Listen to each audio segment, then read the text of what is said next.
dan teman-teman semuanya. Terima kasih pada siang hari ini teman-teman sudah menyempatkan waktu untuk kita bersama-sama. Dalam saya akan menyampaikan tentang disiplинasi, tentang penerapan budaya positif yang ada di sekolah.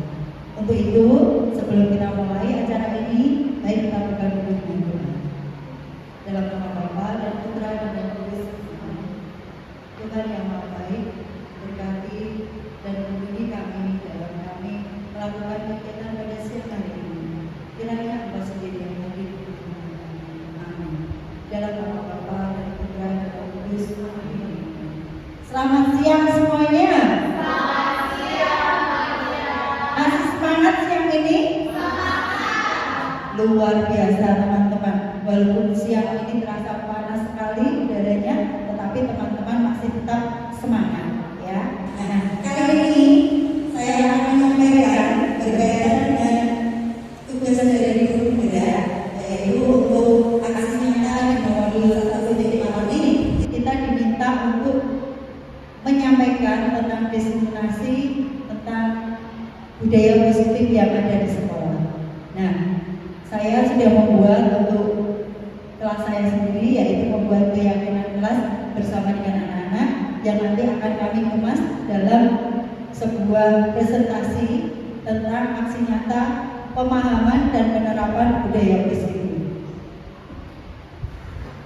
Sebelum kita nanti mempelajari dari budaya positif, saya akan menyampaikan tentang filosofi Ki Hajar Dewantara, bahwa Bapak Ki Hajar Dewantara menyampaikan, menurut beliau, pendidikan adalah pembudayaan buah budi manusia yang beradab, buah perjuangan manusia terhadap buah kekuatan yang selalu mengelilingi hidup manusia, yaitu kodrat alam dan zaman atau masyarakat.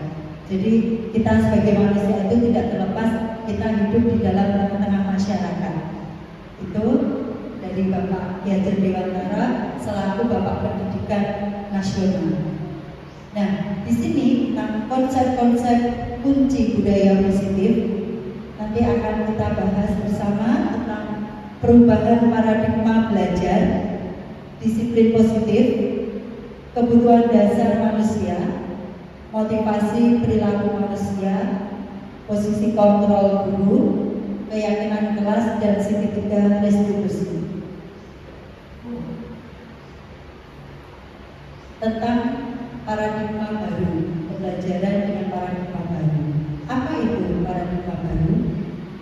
Pembelajaran dengan paradigma baru dilakukan berdasarkan prinsip pembelajaran yang berdiferensiasi, sehingga setiap siswa belajar sesuai dengan kebutuhan dari tahap perkembangannya untuk mewujudkan profil pelajar Pancasila. Nah, di sini profil pelajar Pancasila itu kita sebagai mulai dari PAUD, SD, SMP, SMA atau SMK kita sudah belajar tentang profil pelajar Pancasila. Bahkan untuk visi sekolah pun juga harus mengacu pada profil pelajar Pancasila. Profil pelajar Pancasila ini karena di dalamnya itu terdapat nilai-nilai kebajikan. Sedangkan profil pelajar Pancasila sendiri itu di sini ada dimensi kreatif, bernalar kritis, mandiri, bergotong royong, berkebinekaan global, dan beriman kepada Tuhan, serta berakhlak mulia. Itu yang terkandung di dalam profil pelajar Pancasila. Dan di dalamnya juga terkandung nilai-nilai kebajikan atau nilai-nilai luhur atau nilai-nilai kebaikan. Nah, profil pelajar Pancasila ini dari sikap murid, toleransi, itu ada rasa hormat dalam kegiatan anak-anak. Kita mengajarkan tentang rasa hormat, kemudian mandiri, menghargai, antusias anak-anak. Kan kadang-kadang ada anak-anak yang antusias, ada anak yang kurang semangat ya kalau di dalam kelas. Nah, empati, keingintahuannya yang tinggi, kreativitas, kerjasama, percaya diri, komitmen. Ini bahkan sesuai dengan karakteristik anak usia dini. Ya, keinginan tamannya tinggi, juga anaknya itu kreatif ya. Kemudian untuk keterampilan hidup, ini anak-anak diajarkan dapat dipercaya, lurus hati, pendengar yang aktif, tidak merendahkan orang lain, memberikan yang terbaik dari diri. Itu yang diharapkan dari profil pelajar Pancasila yang kita tanamkan kepada anak-anak. Kemudian 9 pilar karakter, itu ada cinta Tuhan, kemandirian dan tanggung jawab, kejujuran, hormat dan santun, suka menolong, gotong royong, percaya diri, kreatif dan bekerja keras. Nah, walaupun masih anak-anak juga dituntut untuk supaya bisa mandiri, kreatif, percaya diri dan bekerja keras. Kepemimpinan dan keadilan, baik dan rendah hati, toleransi, kedamaian dan kesatuan.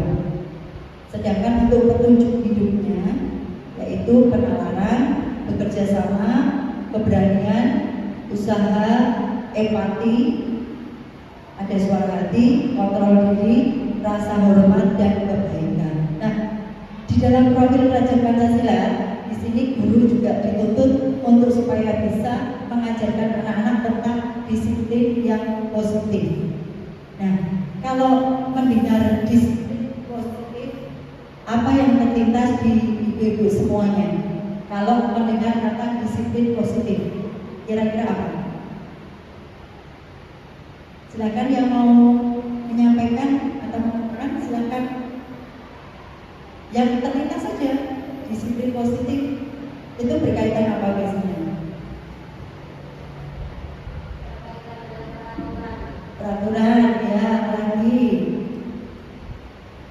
Yang pokoknya ada kata positif, apa ya? Apa? Ya, mungkin biasanya tentang pergaulan, kan? Ya, pergaulan, budaya positif, seperti itu kan juga. Ya, kebiasaan-kebiasaan baik itu menanamkan itu. Jadi budaya positif atau disiplin positif ini sangat perlu sekali untuk kita kenalkan kepada anak-anak. Karena apa? Saat sekarang ini untuk disiplin bagi anak-anak itu mulai pudar, dan juga disiplinnya sekarang itu kadang disiplin yang terlalu keras, seperti orang tua itu mengajarkan kepada anak-anaknya itu terlalu disiplin tapi tidak mempertimbangkan anaknya. Jadi kadang-kadang maunya orang tua seperti ini. Nah, kita sebagai guru juga dituntut kita juga seperti itu. Jadi jangan sampai nanti di rumah anak-anak juga mendapatkan pengajaran disiplin yang terlalu berlebihan. Di sekolah juga dituntut seperti itu. Nah, jadi kita juga harus bisa belajar tentang disiplin positif. Kemudian dalam budaya kita, makna kata disiplin yaitu sesuatu yang dilakukan seseorang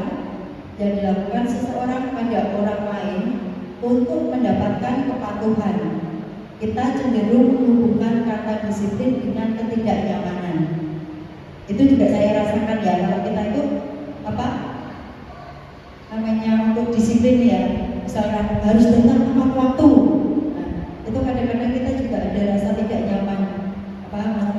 Misalkan besok harus datang tepat waktu, tidak boleh terlambat. Nah, seperti itu kan ada rasa tidak nyaman juga. Nah, di situ jadi ini juga memang memberikan rasa tidak nyaman. Kemudian untuk disiplin positif sendiri merupakan salah satu cara penerapan disiplin yang bertujuan untuk menumbuhkan kesadaran serta memberdayakan anak untuk melakukan sesuatu tanpa paksaan, ancaman dan hukuman. Nah, di sini yang dimaksudkan disiplin positif itu bahwa anak-anak memang dituntut untuk bisa diterapkan disiplin, tetapi tujuannya itu bukan yang dia itu melakukan itu dengan terpaksa, tetapi dia dengan rela hati atau tanpa ancaman atau tanpa paksaan atau tanpa hukuman dia sudah bisa melakukan itu. Kemudian sebagai pendidik Tujuan kita adalah menciptakan anak-anak yang memiliki disiplin diri, sehingga mereka bisa berperilaku dengan mengacu pada nilai-nilai kebajikan. Nilai-nilai kebajikan yang universal dan memiliki motivasi intrinsik bukan ekstrinsik. Kalau intrinsik itu ya dari dalam ya. Jadi ini timbul itu dari dalam anak-anak sendiri, dalam dirinya anak-anak sendiri atau dalam diri kita sendiri. Misalkan, besok aku mau berangkat lebih pagi karena punya tanggung jawab dalam mendampingi anak-anak di sekolah. Nah, itu sudah menjadi hal kebiasaan dan menjadi habit, dan itu dari dalam diri bukan dari luar. Kalau dari luar itu nanti akhirnya yang timbul itu kita menjadi seperti terpaksa karena dorongannya itu dari luar. Nah, ini saya membuat contoh untuk di kelas saya. Saya mencoba untuk membuat emosi itu anak-anak itu ada marah, sedih, dan juga senang. Saya coba, ternyata anak-anak itu bisa kita pancing atau kita ajak untuk dia bercerita.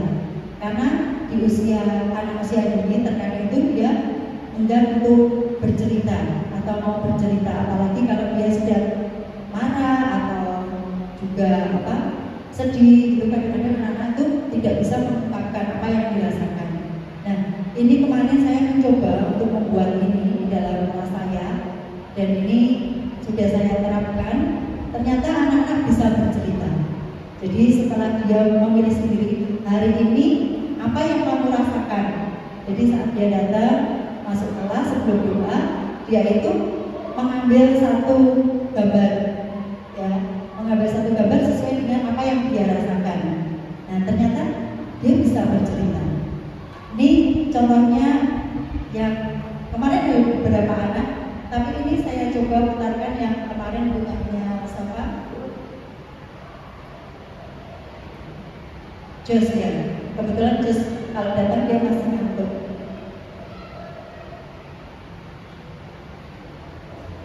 Sebentar gitu.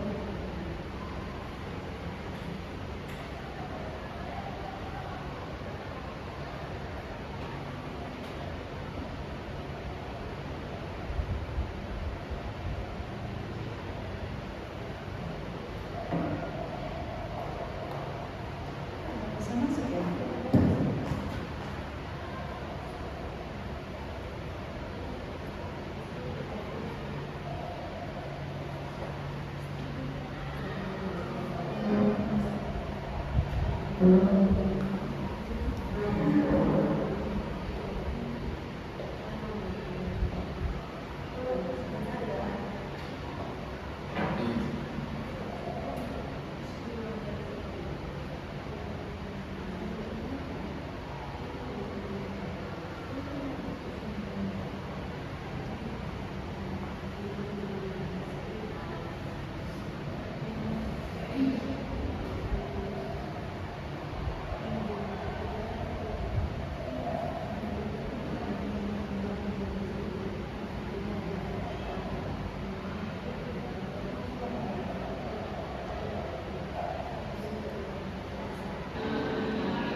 Ini yang kemarin saya coba beberapa anak, termasuk salah satunya Jos.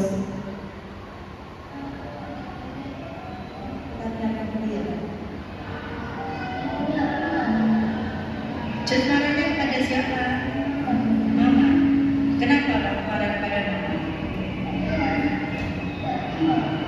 Enggak diajak ke mall. Jos sudah sampaikan ke mama belum? Belum. Nanti tolong Jus cerita ke mama ya, biar mama tahu bahwa Jus hari ini sedang marah ya. Oke Jus, ini dipeluk Bu Maria. Oke. Jadi dia waktu di kelas itu, dia itu pengen marah gitu loh, dengan temannya itu kemarin itu pengen marah. Terus saya tanya, kenapa Jus? Kebetulan dia ambilnya ya pas itu. Jadi teman-temannya itu malah cari yang gambar senang, bahagia gitu. Ada yang karena dibelikan sepeda, ada yang terus ternyata dia tanya, kenapa Jos? Terus dia bilang, cerita kalau aku marah kepada mama. Dan kenapa? Jadi tadi pagi aku juga marah-marah gitu. Dia mengakui dia marah-marah. Dan kenapa Jos? Karena aku tidak diajak ke mall sama mamaku. Jadi dia mau ikut ke mall tetapi nggak boleh. Jadi mamanya sama papanya yang pergi. Nah, akhirnya dia habis cerita itu langsung nangis. Jadi langsung meluk gitu, dia nangis. Nah, dari situ sehingga kita sebagai guru itu juga tahu. Kadang itu kan kita nggak tahu anak-anak datang cemberut, kadang anak-anak smell, kita nggak terlalu menanggapi. Nah, ternyata itu juga baik kalau kita mau menanggapi anak-anak. Jadi kita juga lebih kenal dengan anak-anak. Saya teruskan kembali ya untuk berikutnya.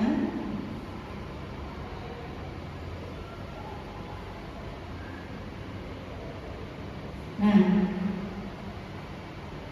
selain dari budaya positif tadi atau disiplin positif, kita juga diminta untuk membuat keyakinan kelas supaya kelas kita itu nanti menjadi kondusif juga. Nah, jadi ini kita membuat keyakinan kelas. Mengapa di sini keyakinan kelas?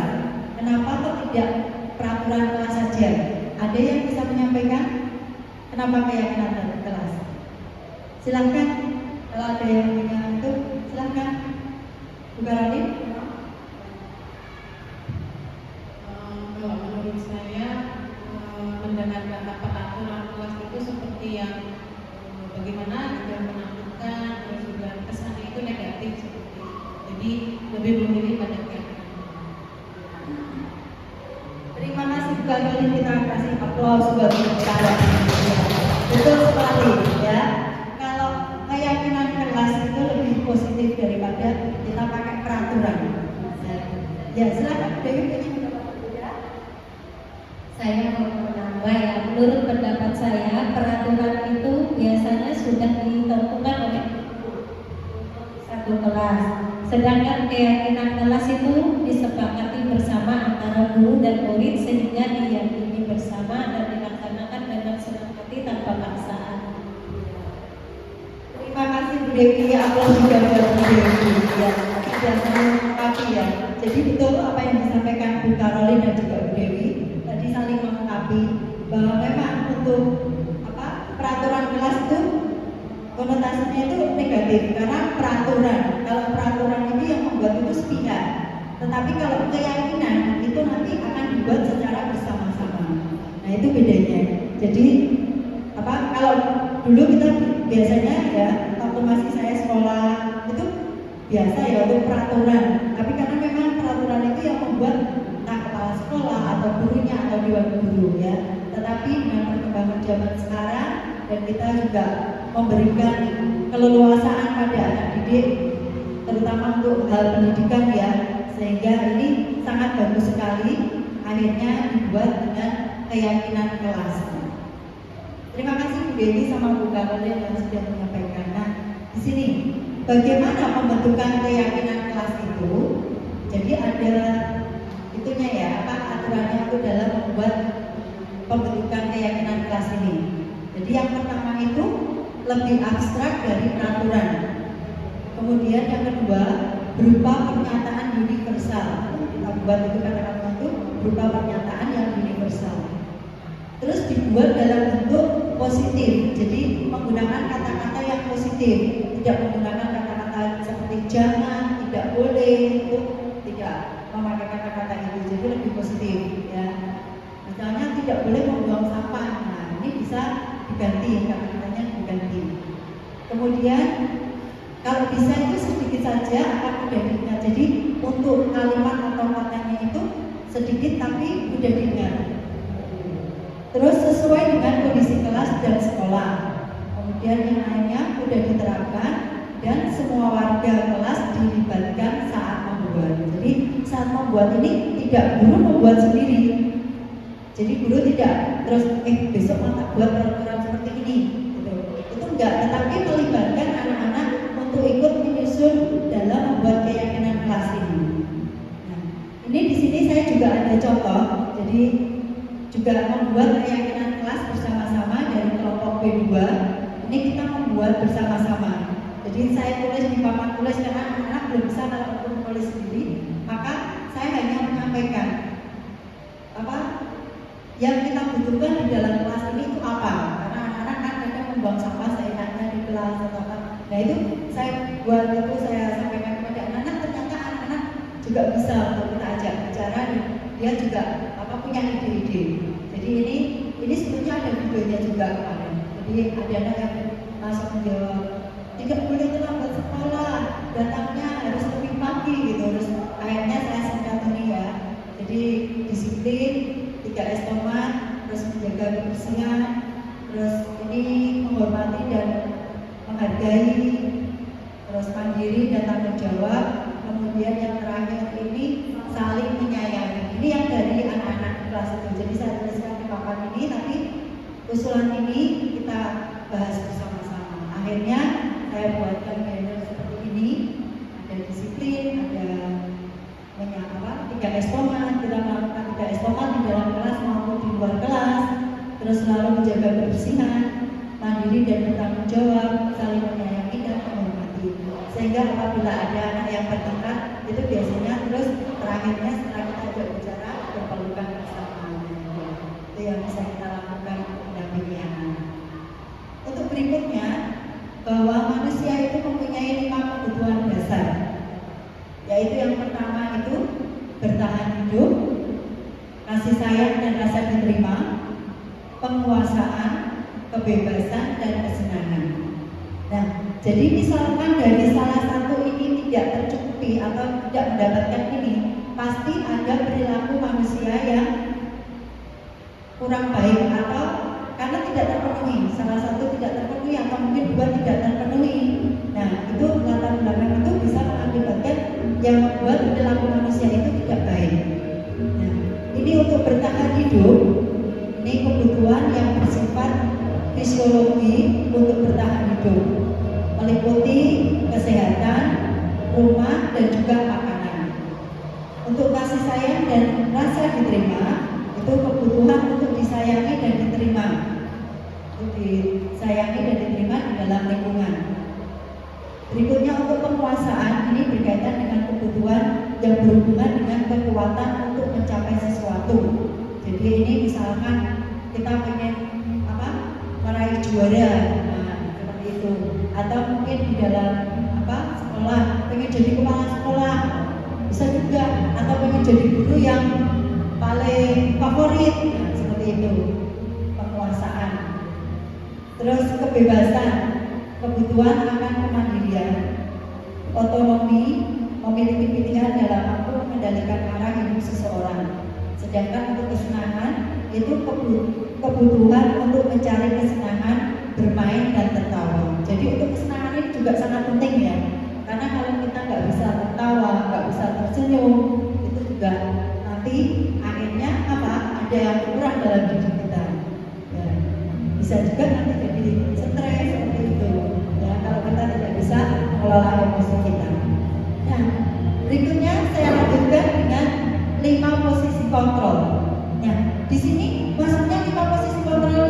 Posisi kontrol siapa? Guru, ya, bukan murid ya, tetapi guru. Jadi guru mempunyai 5 posisi kontrol. Ada apa saja ini?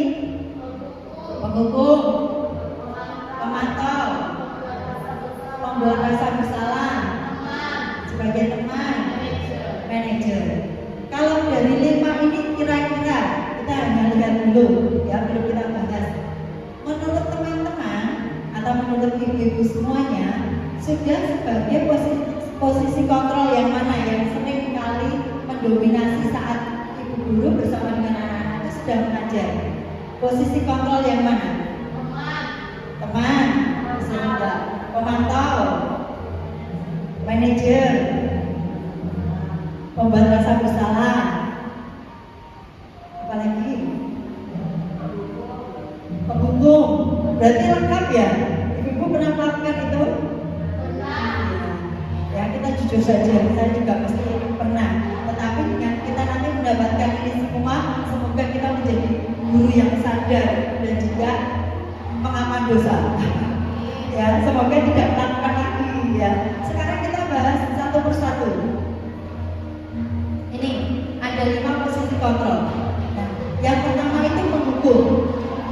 Kalau seorang menghukum baik fisik maupun verbal itu bisa dilakukan ya.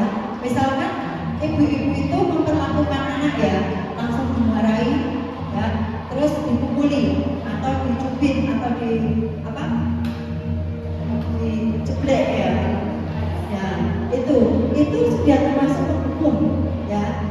Tetapi menghukum itu tidak hanya fisik saja, bisa juga dengan kata-kata, itu juga ya. Jadi jangan diartikan kalau ibu-ibu misalkan marahi anak-anak itu dengan kata-kata itu bukan juga apa seperti itu. Justru malah itu nanti yang membuat akhirnya anak-anak itu sakit hatinya akan lama. Dengan kata-kata itu malah kan dia akan teringat terus apa yang kita lakukan itu, dia akan selalu ingat terus. Nah, jadi di situ.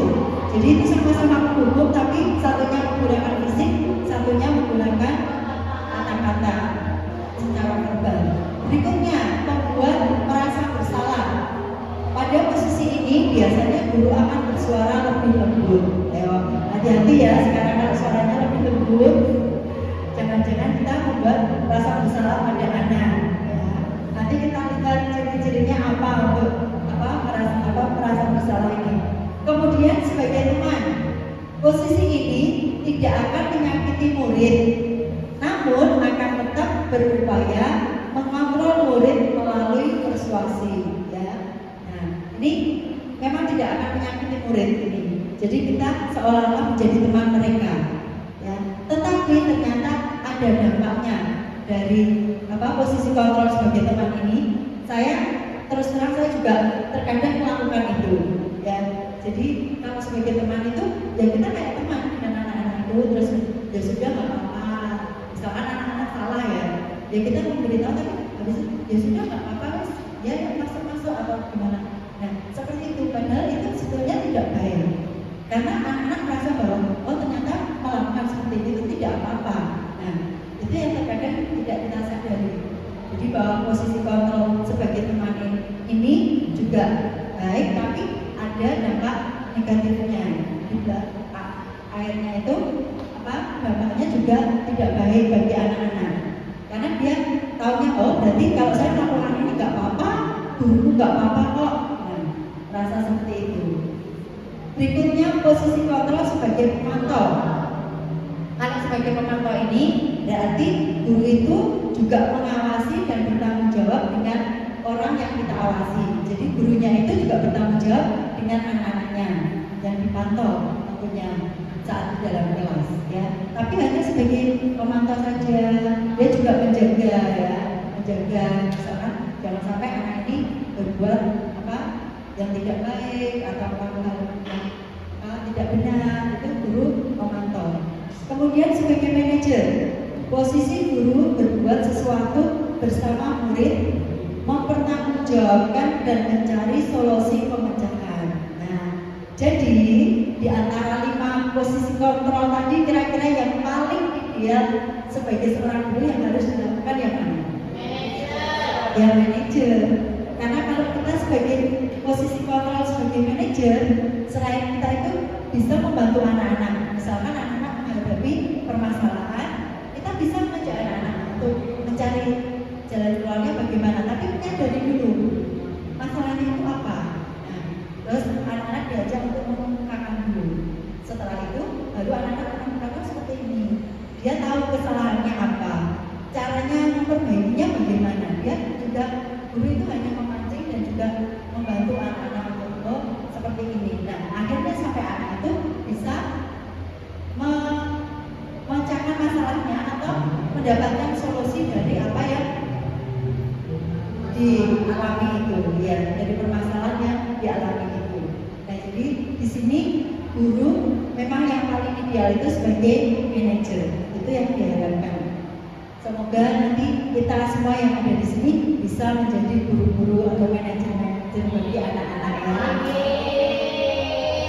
Semangat pokoknya. Nah, ini ciri-ciri dari 5 posisi kontrol ya. Penghukum, kalau penghukum itu berarti dia keras ya, patuhi aturan saya, atau awas, ayo siapa yang awas kamu, ya. Terus kemudian kamu selalu saja salah, mesti kamu yang salah, kayak seperti itu. Terus pasti selalu yang terakhir selesai. Jadi kalau ada anak-anak yang selesainya terakhir, justru malah gini, kamu itu mesti loh selesainya terakhir. Nah, itu berarti sebagai apa? Sebagai penghukum, iya. Nah, jadi ini akan menancap di anak-anak ya. Anak-anak walaupun saat itu diam, tapi dia juga mungkin saja dia akan merasa sakit hati atau malu dengan temannya. Nah, ini dampaknya yang nanti justru dampak di belakang itu yang akan diingat anak secara terus-menerus. Kemudian kalau membuat merasa bersalah, ini dengan tadi suara yang lembut ya. Kalau merasa bersalah kan suaranya lembut. Oh ya, ibu sangat kecewa sekali dengan kamu. Terus, berapa kali bapak harus memberitahukan kamu ya? Jadi ini seperti apa? Membuat anak itu semakin merasa bersalah gitu. Semakin merasa bersalah. Atau bilang gini, kenapa sih kamu melakukan itu? Nanti guru yang dimarahi oleh kepala sekolah. Nah, seperti itu. Jadi anak-anak nanti juga tertancap di sini. Berarti kalau melakukan itu, apa? Guruku dimarahi kepala sekolah. Kasihan, nah, seperti itu. Jadi anak justru malah akhirnya merasa bersalah. Kemudian berikutnya yang sebagai teman. Nih, ayolah demi bapak ya. Ayo ingat tidak bantuan bapak selama ini. Nah, nih jadi kadang-kadang kita mengajak anak-anak untuk apa? Dalam kegiatan atau apa? Kita terkadang lupa kita mengajak anak sebagai teman. Dan sebagai teman ini ternyata ada batasannya. Karena kalau kita sebagai teman ya benar-benar menganggap mereka teman dan cerita, kadang kita meloloskan apa yang dilakukannya yang tidak baik itu justru juga bahaya. Kemudian kalau sebagai pemantau, ya hanya mengingatkan ya peraturannya apa. Jadi kita kembalikan ke anak itu. Peraturannya apa? Apa yang telah kamu lakukan? Jadi kita kembalikan ke anak supaya anak itu juga bisa berpikir. Terus sanksi atau konsekuensinya apa? Nah, jadi misalkan dia berbuat sesuatu, kita hanya menanyakan saja. Terus kalau kamu berbuat seperti itu, konsekuensinya apa? Nah, jadi anak nanti bisa, oh jadi saya harus seperti ini. Nah itulah yang tadi kenapa dibuat keyakinan kelas itu juga supaya kita bisa mengembalikan itu kepada anak-anak sehingga anak-anak oh ya dalam keyakinan kelas ada itu, jadi tidak boleh berbuat sendiri. Terus kemudian untuk posisi manajer ini bisa dengan kata-kata apa yang kita yakini. Maksudnya yang kita yakini itu yang membuat keyakinan keras itu ya. Jadi di situ sudah ada tinggal kita mengingatkan misalkan anak-anak tidak mengembalikan mainan. Nah, kita bisa menyampaikan ini. Oh, kenapa mainannya tidak dikembalikan? Coba kita lihat apa yang sudah kita yakini di sini. Kita hanya mengingatkan. Coba kita lihat yang ini apa? Mandiri dan bertanggung jawab. Sedangkan kita bertanggung jawab dengan mainan yang sudah kita pakai. Nah, kita hanya seperti itu. Jadi kita hanya mengingatkan anak-anak untuk apa? Diingatkan lagi dengan keyakinan yang kita buat. Kemudian apa rencana kamu untuk memperbaikinya? Nah, jadi kalau anak-anak melakukan kesalahan, kita juga hanya mengingatkan apa rencananya untuk memperbaiki. Nah ini saya juga ada kasus ya waktu itu siapa? Tristan yang dengan siapa? Angela itu. Dengan Angela, terus akhirnya tangannya Angela itu juga luka. Terus saya tanya dia, terus kalau seperti ini bagaimana solusinya? Lihat ini tangannya Angela juga terluka. Ternyata dia langsung berpikir jadi obati. Nah siapa yang mau obati? Terus dia bilang gini, ya aku bawa plester sama bawa jadi di tasnya ternyata dia itu bawa. Tapi saya juga tidak terpikirkan apa masalah. Ternyata dia langsung ambil terus dia bisa untuk mengobati. Walaupun tapi dia melakukan itu. Jadi kita hanya menanyakan saja, dia memancing dia untuk dia bisa mencari solusinya seperti itu. Berikutnya, nih motivasi perilaku manusia. Dorongan yang timbul pada diri seseorang secara sadar atau tidak sadar untuk melakukan suatu tindakan dengan tujuan tertentu. Ini yang pertama, ini menghindari ketidaknyamanan dan hukuman. Murid melakukan disiplin diri karena takut dihukum. Ini adalah tingkatan terendah dari motivasi perilaku manusia. Jadi kalau dia melakukan itu karena dia takut dihukum, itu berarti dia motivasinya paling rendah itu, ya, karena sama sekali tidak punya motivasi diri. Dia karena melakukan itu hanya takut dihukum. Jadi aku berangkat lagi supaya tidak dihukum. Nah, seperti itu. Untuk yang kedua, untuk mendapatkan imbalan atau penghargaan dari orang lain. Murid melakukan disiplin diri karena ia menginginkan imbalan. Motivasi ini satu tingkat di atas motivasi yang pertama. Jadi ini sudah agak meningkat ya. Kalau tadi kan dia sama sekali tidak punya motivasi, dia hanya karena takut, jadi dia melakukan itu. Nah yang kedua ini dia melakukan tapi ada unsur karena dia berusaha supaya mendapatkan penghargaan atau imbalan. Nah itu, jadi di situ. Kemudian yang ketiga, untuk menjadi orang yang mereka inginkan dan menghargai diri sendiri dengan nilai-nilai yang mereka percaya, murid melakukan disiplin diri sendiri karena sadar akan nilai kebajikan. Ini adalah motivasi yang membuat seseorang memiliki disiplin positif. Nah, itu. Jadi tujuannya disiplin positif ini itu muncul dari dalam diri anak tersebut atau dalam diri kita sendiri. Jadi bukan karena unsur dari luar, tapi unsur dari dalam. Dia itu menyadari bahwa aku butuh ini. Jadi dia melakukan itu tanpa ada paksaan seperti itu. Kemudian berikutnya, konsep disiplin dengan identitas gagal. Ya, ini ada hukuman, ada penghargaan. Ya, jadi dengan identitas yang gagal. Jadi hukuman itu menyakitkan. Kalau kita dihukum itu kira-kira menyakitkan tidak? Terus tidak nyaman, betul? Murid jadi takut, terus memaksa, terus murid menyembunyikan kesalahan. Nah, karena dia takut, kadang-kadang tidak berani bercerita atau tidak berani untuk berterus terang atau jujur. Jadi dia justru malah menyembunyikan kesalahannya atau menutupi. Kemudian murid menjadi rendah diri. Ini akibat dari hukuman. Tetapi kalau untuk penghargaan ini sebetulnya kita melakukan penghargaan itu juga tidak efektif dengan kita memberi, misalkan kita biasanya kan kita memberi anak-anak supaya semangat, kita memberi stiker. Nah awalnya memang bagus kita memberikan stiker, tapi lama-kelamaan kalau anak itu sudah dapat stiker itu, kita memotivasi mereka pun sudah tidak berulang-ulang stiker ini. Hanya beberapa kali dia sewenang mendapat stiker, tapi setelahnya dia sudah tidak akan berminat. Jadi harus mencari hal yang baru lagi untuk menumbuhkan motivasi atau minat itu. Jadi untuk penghargaan ini juga tidak efektif sebetulnya. Kemudian merusak hubungan. Nah dari penghargaan ini juga bisa merusak hubungan.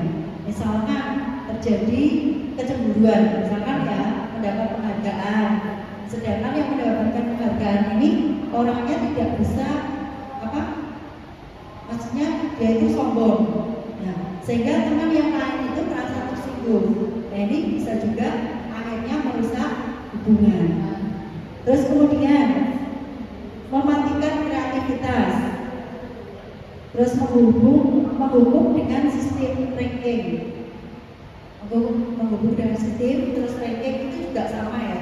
Kalau dulu dalam pembelajaran atau dalam sekolah itu biasanya kelas itu pasti ada ranking dengan 1, 2, 3 seperti itu. Tapi ternyata ini juga tidak baik juga. Maka mengapa akhirnya untuk perankingan ini juga dihapus? Karena ternyata bagi anak-anak yang tidak bisa mendapatkan ranking itu, dia akan terus-terusan. Kalau anak-anak yang cuek bisa ya, maksudnya dia nggak bermasalah dengan itu. Tapi bagi anak-anak yang tidak bisa seperti itu, dia akan menjadikan pemikiran mungkin kecemburuan juga ya. Terus Lalu yang berikutnya merampas hak menghargai dirinya. Itu dengan identitas yang gagal. Sekarang kita lihat dengan identitas yang sukses. Nah, konsep disiplin dengan identitas sukses itu ada dua, yaitu konsekuensi dan restitusi. Maaf ya, ini tulisannya salah. Tadi sudah saya betulkan di slide yang satunya tadi, ya, restitusi. Jadi untuk konsekuensi, penguatan jangka pendek, kemudian perlu monitoring berkelanjutan. Berikutnya stimulus respon, murid menghormati peraturan.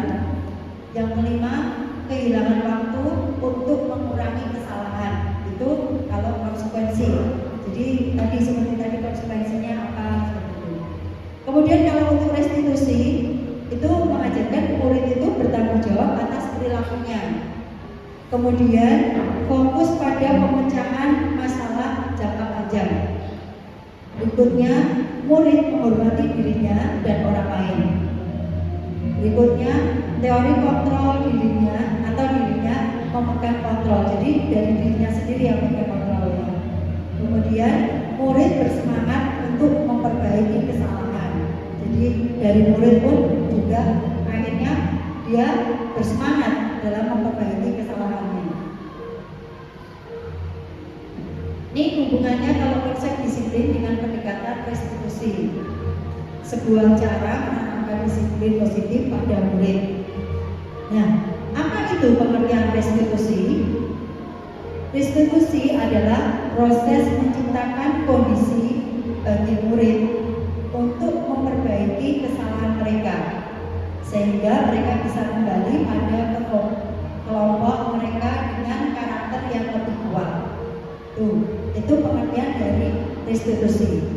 Nah, sedangkan untuk ciri-ciri restitusi ini juga di sini juga disampaikan, bukan menebus kesalahan, namun belajar dari kesalahan. Jadi restitusi itu bukan menebus, tetapi belajar dari kesalahan yang sudah pernah kita buat. Kemudian memperbaiki hubungan. Dengan adanya restitusi ini justru akan memperbaiki hubungan lebih baik lagi.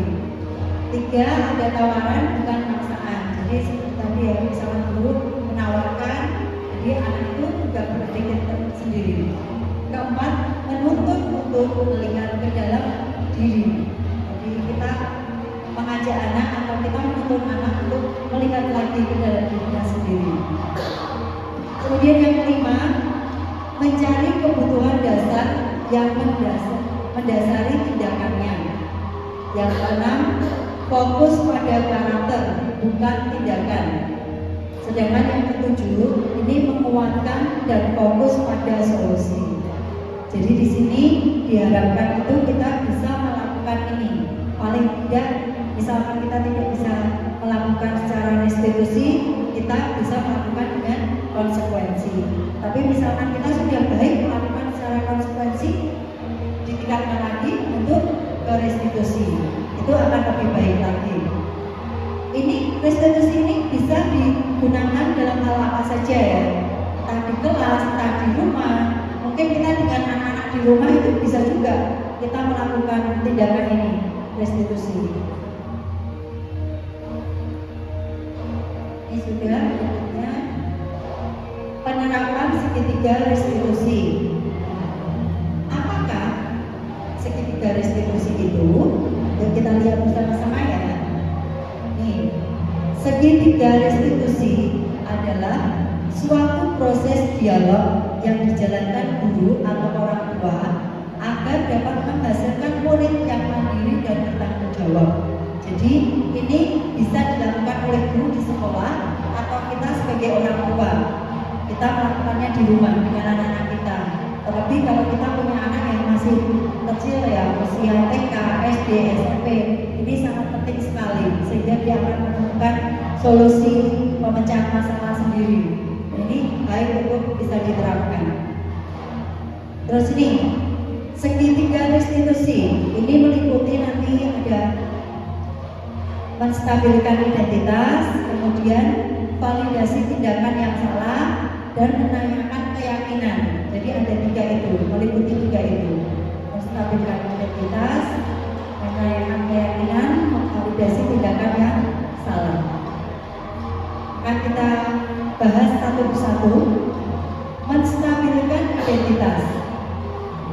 Berdasarkan prinsip membuat kesalahan adalah bagian dari proses pembelajaran, menggeser dari identitas gagal ke identitas sukses. Ya, identitas gagal tadi ada hukuman, ada apa? Ada hukuman, ada penghargaan. Nah, terus identitas sukses tadi ada konsekuensi, ada restitusi. Nah, diharapkan ini bisa dilakukan. Ya. Jadi membuat kesalahan adalah bagian dari proses pembelajaran. Memang itu betul ya, bahwa kalau kita salah itu sebuah proses. Jadi kalau kita sudah pernah melakukan kesalahan itu, jangan sampai kesalahan itu diulang kembali. Ya. Jadi ini proses untuk bisa belajar dari kesalahan yang dibuat. Kemudian ini validasi tindakan yang salah. Berdasarkan prinsip setiap perilaku itu berupaya memenuhi suatu kebutuhan tertentu. Yang kedua, guru akan bergeser dari pemikiran stimulus respon menjadi proaktif. Yang ketiga, mengenali dan mengakui kebutuhan murid, akan memperbaiki hubungan dengan murid. Nah, ini validasi tindakan. Ya, validasi tindakan yang salah. Berikutnya, menanyakan keyakinan. Nah, ini menanyakan keyakinan tadi itu ya. Kalau kita sudah membuat keyakinan kelas, itu bisa digunakan untuk kita tanyakan di situ juga. Murid akan diberi pertanyaan-pertanyaan bermakna untuk memunculkan motivasi secara intrinsik, jadi dari dalam diri anak sendiri. Kemudian mampu mengaitkan keyakinannya dengan tindakan yang salah. Tadi saya beri contoh bahwa tadi misalkan anak-anak bermain tidak dikembalikan, dibiarkan berantakan. Kita hanya mengingatkan apa keyakinan kita yang sudah kita buat. Anak-anak tidak melihat dulu, oh iya mandiri. Sudahkah kita mandiri? Sudahkah kita bertanggung jawab? Dan seperti itu. Jadi kita hanya menanyakan keyakinan yang sudah dibuat. Nah, ini ada kasus ya, studi kasus satu ini saya mencoba untuk membuat dengan anak-anak di dalam kelas ya. Ini dengan Angelin ya, kasus pertama ini dengan Angelin. Pagi ini waktu sudah menunjukkan pukul 7. Anak-anak mulai berbaris di halaman. Seperti biasanya, selesai berbaris, anak-anak memasuki ruang kelas. Nah, saat berdoa dimulai, Angelin tiba-tiba datang. Dan setelah berdoa selesai, Angelin baru masuk ke ruang kelas. Nah, padahal Angelin itu tidak pernah terlambat atau jarang untuk terlambat dia. Anaknya rajin dan dia tidak pernah terlambat. Ternyata beberapa hari itu Angelin itu terlambat. Nah, apa yang bisa dilakukan oleh guru? Ini saya coba putarkan videonya ya.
waktu itu saya bertanya kepada Angelin, Angelin boleh tidak Bu Maria mau bertanya Angelin sama Angelin? Dia bilang gini, boleh. Yuk Bu Maria mau tanya ya. Terus saya mencoba tanya, Angelin, kenapa hari ini Angelin itu terlambat? Ternyata dia bercerita, aku tadi malam itu lihat game, main game itu iPad, di iPad game itu sampai 4. Jadi tidurku itu malam. Terus paginya aku gak mau bangun, jadi aku terlambat. Nah, terus saya tanya, oh, apa? Nah kalau seperti itu, apakah besok Angelin juga mau terlambat lagi? Terus bilang, enggak mau terlambat lagi. Dia bilang gitu. Terus kalau Angelin tidak terlambat, apa yang bisa Angelin lakukan? Terus dia bilang gini, besok lagi aku lihatnya hanya 1 saja, enggak 4, tapi 1, supaya nanti aku bisa cepat tidur dan aku besoknya tidak terlambat. Terus itu yang saya tanyakan. Terus saya tanyakan keyakinan kelas kita. Kalau di dalam keyakinan kelas kita, apa yang harus kita lakukan? Terus datangnya bagaimana? Dia bilang tepat waktu atau tidak terlambat. Masuknya harus sebelum kita datang sebelumnya. Nah itu jadi saya mencoba itu dan setelah itu saya tanya, dia bilang sendiri, aku tidak akan mengulanginya, bahwa itu tidak baik. Jadi dia sendiri yang bilang. Terus Angelin marah enggak Bu Maria tanya seperti itu? Dia bilang enggak, aku senang bicara dengan Bu Maria. Aku tahu bahwa itu tidak baik. Jadi aku besok lagi tidak akan lihat sampai banyak lagi. Dia bilang seperti itu. Itu yang kasus pertama. Ada lagi yang kasus kedua. Ini yang kasus kedua.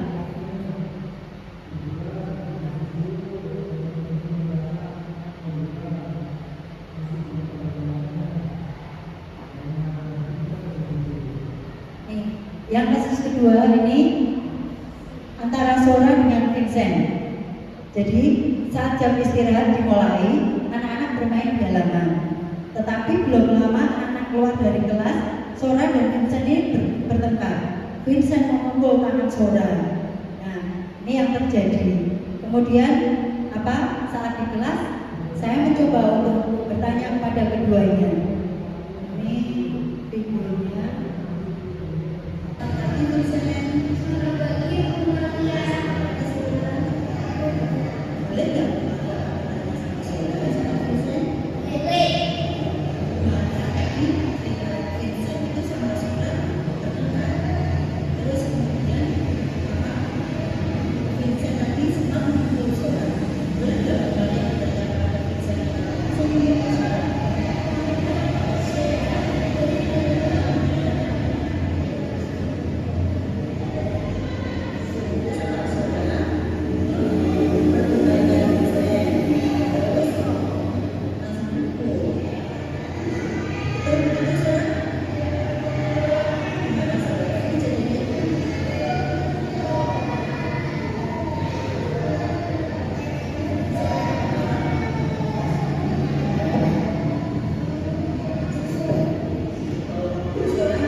Itu semuanya.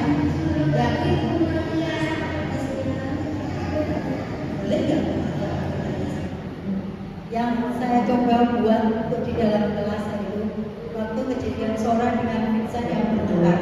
Jadi di situ saya menanyakan masalahnya apa, karena waktu itu memang saya tidak tahu, sehingga saya menanyakan secara langsung kepada anaknya, dan anaknya bercerita dan kemudian dia menyampaikan, dan saya tanya kalau seperti itu bagaimana, dan dia melakukan sendiri, tidak boleh langsung memukul, karena pada saat itu memang Sora pengen mainan yang dipegang oleh Vincent langsung dipukul, dan Sora pun menemukan bahwa itu tidak baik, karena aku izin dulu pada Vincent kalau memang aku mau meminjam. Nah di situ, nah ini yang sudah saya coba untuk membuat apa menerapkan dari tadi garis fungsi yang sudah disampaikan tadi, bahwa di sini memang ini belum sempurna yang saya lakukan untuk penanganan garis fungsi ini, tetapi saya mencoba untuk menerapkan juga di dalam kelas.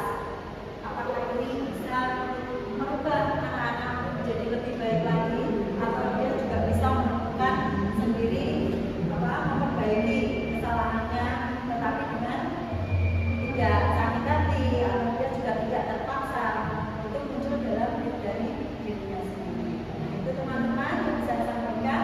Nah sebelum kita tutup, silakan bagi yang tadi sudah saya sampaikan mulai dari awal tadi materinya, mulai dari budaya positif sampai pada segitiga distribusi tadi. Mungkin ada hal yang mau ditanyakan, silakan. Kami persilakan. Monggo, siapa yang mau bertanya dulu? Saya ya. Oh ya, silakan Bu Dewi. Ya, Bu Dewi. Tidak Pak. Bisa Bu Dewi. Cek. Ya, silakan Bu Dewi. Saya mau bertanya, setelah upaya melakukan tadi ketiga restitusi, bagaimana hasil atau dampak positifnya pada perilaku anak-anak tersebut? Terima kasih. Baik Bu Dewi, memang sangat berdampak sekali bagi anak-anak. Karena setelah saya menyampaikan dengan itu yang menerapkan sekitar restitusi itu, ternyata anak-anak itu jadi bisa menyadari dia. Ternyata yang saya lakukan ini salah dan dia akan memperbaikinya. Dan dia juga akhirnya menemukan sendiri solusinya atau pemecahannya bagaimana. Nah di situ sehingga anak bisa belajar sendiri dan dia juga menemukan apa yang harus dia lakukan dan apa yang untuk kedepannya bisa dia perbuat. Seperti itu Bu Dewi. Terima kasih Bu Dewi atas silakan ada lagi yang mau bertanya? Silakan. Buka. Nggak usah pakai mic ya. Saya mau bertanya mengenai keyakinan kelas di Maria. Mengapa keyakinan kelas itu perlu dibuat? Nah, seperti yang sudah saya sampaikan bahwa keyakinan kelas ini perlu dibuat untuk bersama-sama dengan seluruh warga sekolah atau paling tidak di dalam kelas itu. Karena kalau keyakinan kelas ini dibuat, sehingga kita hanya bisa mengingatkan kepada anak-anak. Kan karena keyakinan kelas ini dibuat itu berdasarkan masukan dari anak-anak sendiri. Jadi dibuat secara bersama-sama. Tadi juga sudah saya putarkan videonya bahwa ini dari masukan mereka sendiri. Sehingga kalau seperti itu kita tinggal menanyakan mereka bagaimana dengan keyakinan kelas yang kita buat. Jadi dia bisa menerima misalkan kita menyalahkan mereka, tapi bila terjadi sesuatu yang tidak diinginkan itu kita hanya tinggal mengungkapkan, oh ini loh keyakinan kelas kita. Apakah sudah sesuai dengan keyakinan kelas? Tidak, kita tidak perlu marah-marah, tidak perlu emosi seperti Bu Ida. Terima kasih Bu Ida. Ya. Siapa lagi?